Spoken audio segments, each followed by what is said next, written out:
So welcome back to another episode of 10-minute tutorial thereabouts of how to play.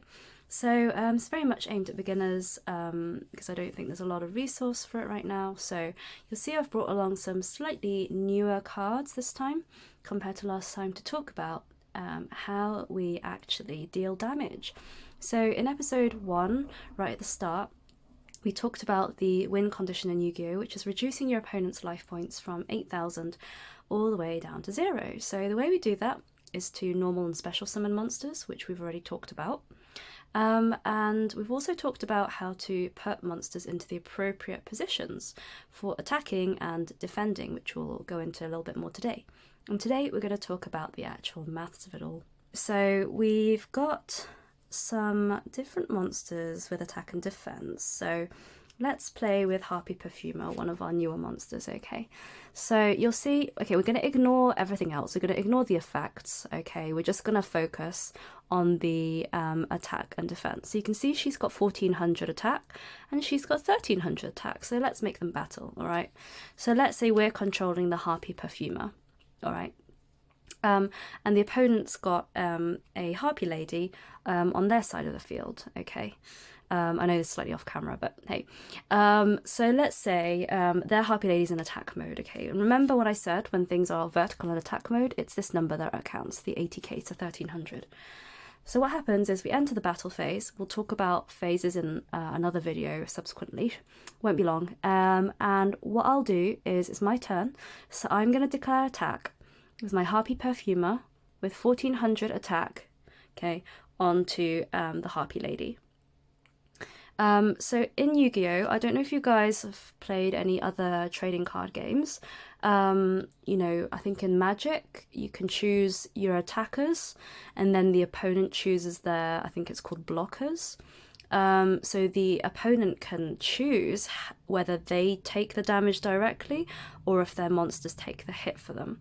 This is where Yu-Gi-Oh is a little bit different. In Yu-Gi-Oh, you have to attack the monsters and clear the board before you can attack the opponent directly, unless obviously there's something that gets around that, okay, like another card that gives you that ability. But for all intents and purposes, you have to attack the monsters on the board, really, if you want to get through to the opponent, because the opponent has these monsters protecting them, right?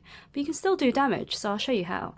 So Harpy Perfumer here has 1400 attack, and this one has 1300 attack, and they're both in this vertical position, which means when Perfumer attacks the Harpy Lady, 1400 attack is higher than 1300 attack, okay?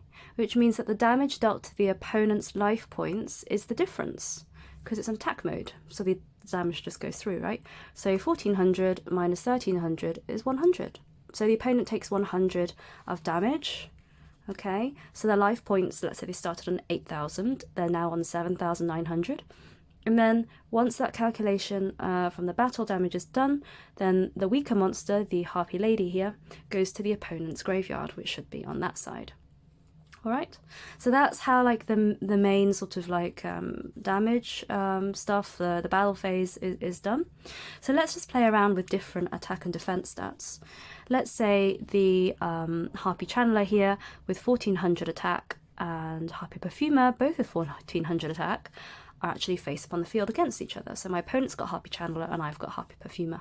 Let's say the opponent attacks me this time, okay, directly into Harpy Perfumer, and they've both got 1400. So you'll be asking me what happens. So they've got exactly the same attack and they're both in attack position, which means both of them actually die.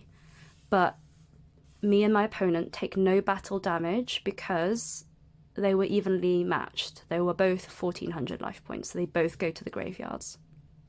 Okay, so that's that situation. And now you'll ask, what happens if I attack into a defense position monster? Well, good point. Let's say that my opponent has, I've still got my Harpy Perfumer with 1400 attack, and my opponent has this Harpy Lady, and instead of normal summoning it to their field in attack position last turn, they decided to set it face down, okay, in defense position, okay. This means that it's the defense stat that applies, 1400, all right. So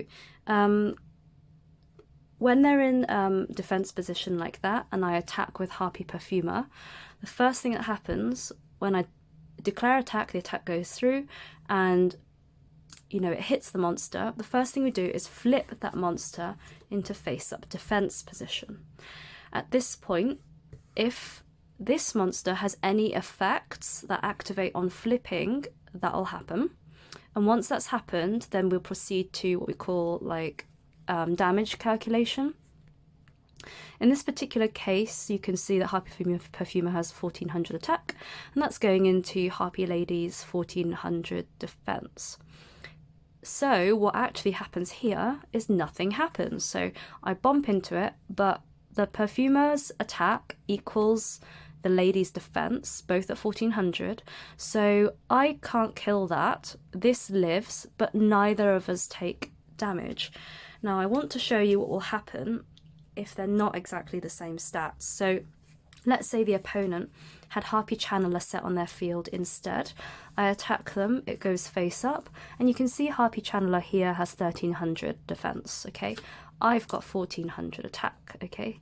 So basically what would happen is because 1400 is greater than 1300, I bump into the Harpy Channeler goes to the graveyard, but because the opponent had it in defense position, even though 1400 is higher than the 1300 defense, the opponent takes no damage because the monster was in defense position. So that is the beauty of having a monster in defense positions. That's why sometimes if you think your monster's weak, you might want to set it face down so you don't take any damage. Your monster just dies and that's it. The opponent's still on 8,000 life points. So now you're asking me, okay, well, if they set their monster face down, what if the defense is actually higher than my attack and I attack into it? Like, who takes damage then? So let's see if I've got an example to show you. It's a mystery card. We're going to go ahead and be like, yeah, I'm going to attack. All right, gets flipped face up in defense mode. And you can see that the defense is 2-1 and my attack is 1-4. So what happens is because the Harpy Lady Sister's defense is higher than my attack, the Harpy Lady Sisters stays on the field because I'm too weak to destroy it. And because it has much higher defense than my attack, what happens is that I, because I'm in the attack position, take damage equal to the difference between the defense of the Harpy Lady Sisters and my attack.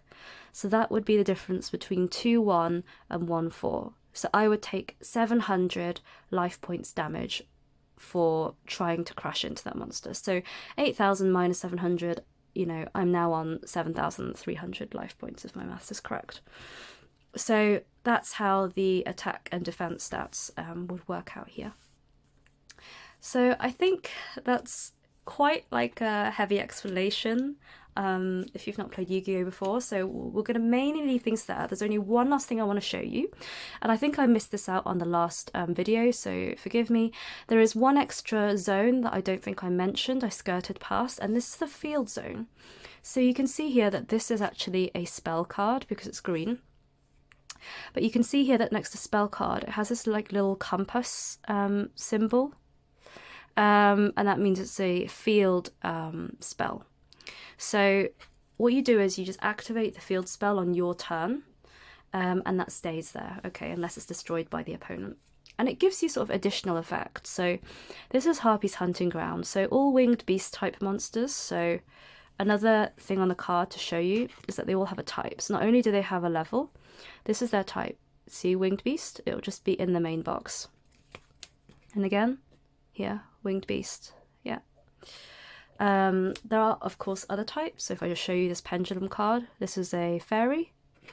And this one I showed you before is a dragon. So there's loads of different types. For now, it doesn't matter so much, but obviously situations will mean it matters, such as this field card. So you can see all winged beast type monsters will gain 200 attack and defense. And then field spells give you additional abilities. So if this is in the field zone, if I normal summon or special summon a Harpy Lady, okay, so the player who conducted the summon, that's me, then I target one spell or trap card on the field and destroy it. So if I have this in the field spell zone and I normal summon this, I get to activate the effect of my hunting ground, and if the opponent also has a field spell, well, I can get to destroy that if I want. So that's just an extra thing to add to your knowledge. So I hope that was helpful, and I'll see you on the next episode.